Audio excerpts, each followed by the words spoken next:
learned before last week, at the beginning of this week, we learned about the udder and the strange laws of the udder. Different opinions. Are you ever allowed to cook an udder together with other meat, even if you cut it and squeeze it? What about roasting it, etc.? We learned about all those laws.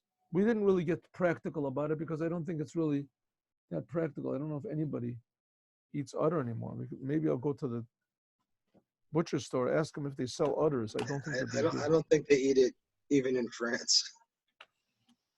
That's maybe a little bit going overboard, but it could be. You've had udder. What? Udder? Chamaya usually knows about all these things. Ask her. Chamaya usually knows. Kebab? Have you ever eaten udder? Have I had? I don't know if I have. I don't think I have. I don't think so. It used to be a long time ago that people used to, a lot of them would slaughter their own meat, or they would get it, but in any case, they would use everything that they could from the cow. Everything they could use, everything. I don't know if they used the eyeballs or the teeth, but except for that, anything that was edible, for sure they would use. For sure they would use. So therefore, they would eat lung, they would eat brains, and they would eat the udder. Okay, so those are all the laws of udder. Now let's go to Tzaddik Aleph. Tzaddik Aleph, we're starting already now to talk about different ways to mix milk and meat. Different ways to mix milk and meat.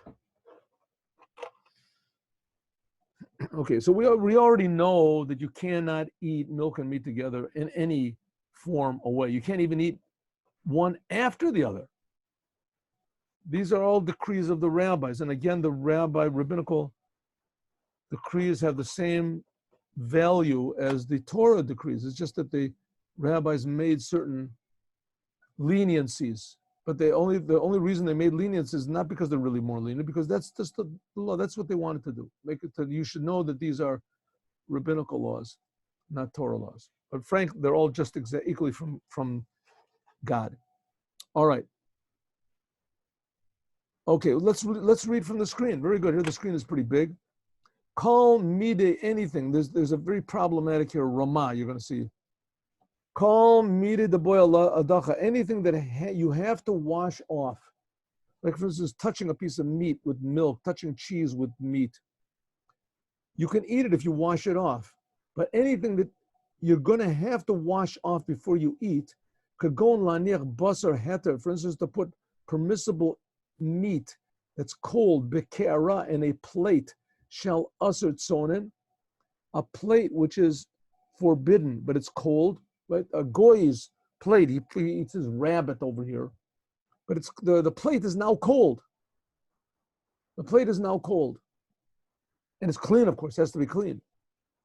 Asr l'charchila, it is forbidden. Right? If you put meat, permissible meat, on a cold, forbidden plate, it's forbidden to do it l'charchila. Right? Clean means it was relatively clean. In other words, there's a good possibility that there was some sort of dirt on there, forbidden meat. So what do you do? Because everything is cold, so you just wash it off. So there's no problem, right? It says no problem. If you did it, there's no problem. But to do it, you're not allowed to do it. Dilma achal below adacha, because maybe you will eat this meat without washing it off first. So you can't put it on even a plate which you're not sure that it's totally clean. The davka mavushal. When are we finished? But only if it's boiled. The lav orche, we're going to be finished in another 10 minutes.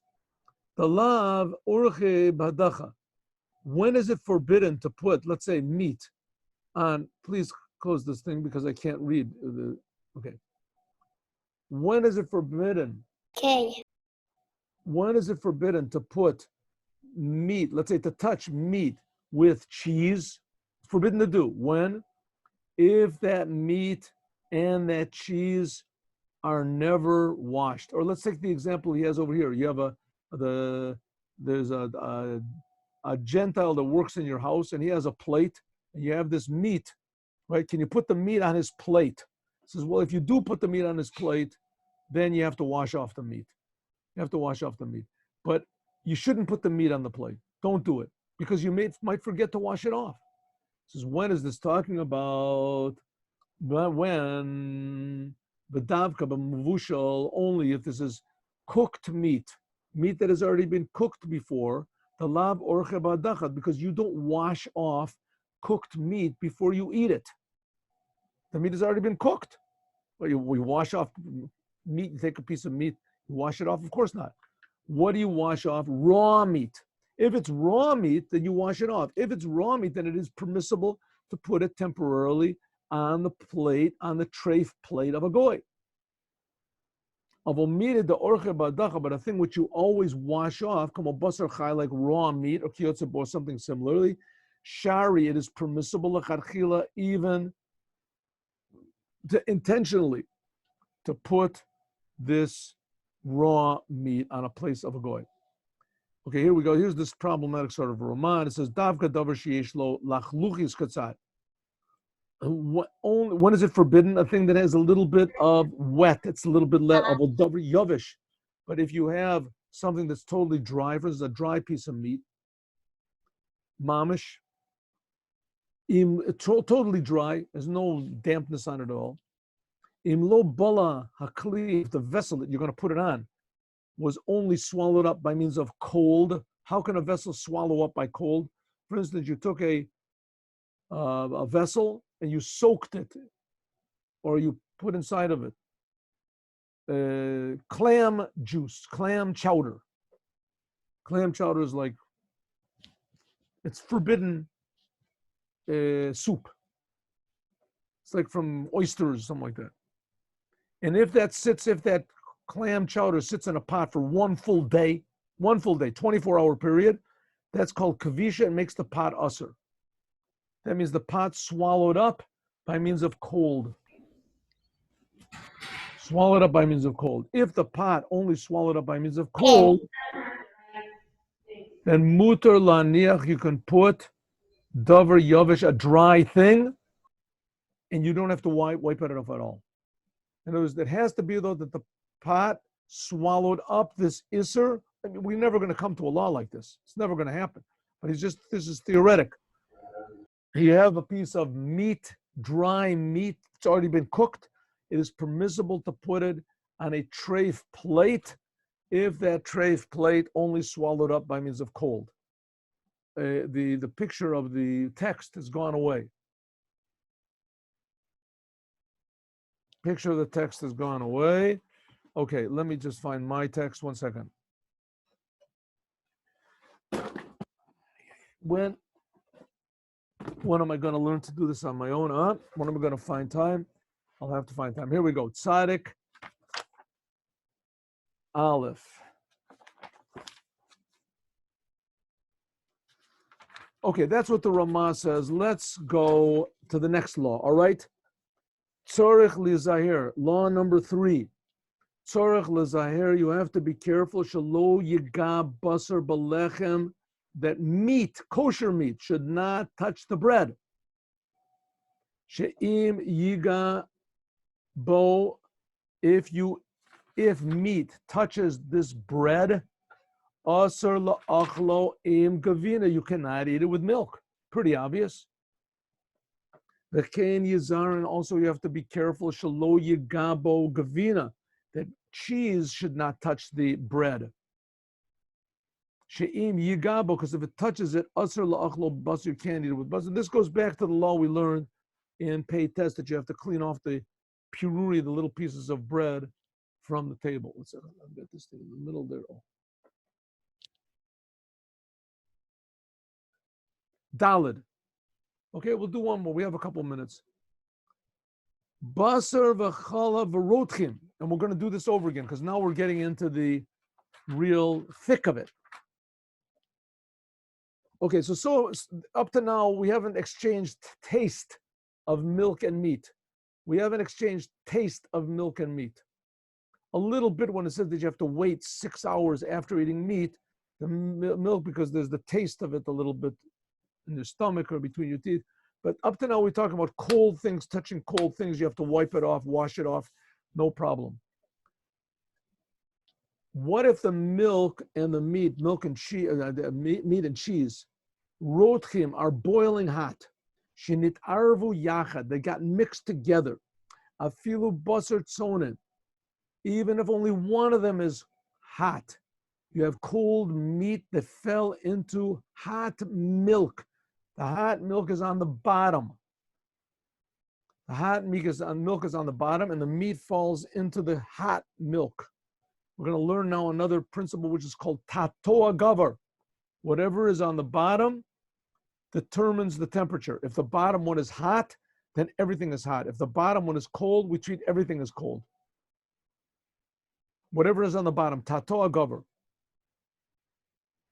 Even cold meat that falls into hot boiling milk, or cold milk that falls into hot boiling meat, like you have a big cholent or something and falls a butter in, cold butter. Everything is forbidden. Everything is forbidden. If you don't have 60 times as much as the big one doesn't have more than 60 against the small one. Everything is forbidden. Mishum tatoa gavra, because the bottom one is the one that rules. In other words, the temperature of what's on the bottom determines the temperature of the whole thing. So if we have cold meat that falls into hot milk, it's like everything is hot. In other words, whatever is the bottom one is, everything is considered to be that. What if the top one is hot? If you have boiling hot milk and it falls into cold meat, whereas the meat is on the bottom, cold, or hot meat that falls into cold milk. The cold milk is on the bottom. If the bottom one is cold, then it determines the temperature. Everything is cold, sort of. You can't ignore the fact that it's a little bit hot. The top one is boiling. So what do we say? Kolefa basar. You have to take what's called a shell, klipa. You have to take a thin line with a knife, get a really sharp knife, and take that meat and cut off klipa from the meat. What does klipa mean? Klipa means a thin enough shell that it holds together. It holds together, and that you have to remove. That you have to remove. It's called tadei klipa. Kolef a basar v'shara basar, and the rest of the meat is permissible. So in other words, when do we have this thing called kadei klipa? You have to take what's called the shell. The shell becomes forbidden. If the top is hot and the bottom is cold, the top falls on the bottom. It makes the bottom one forbidden. Kadei klipa, and the top one is also kadei klipa. It's also forbidden. Kolef a basar v'shara basar mutar. As we'll continue, God willing, tomorrow.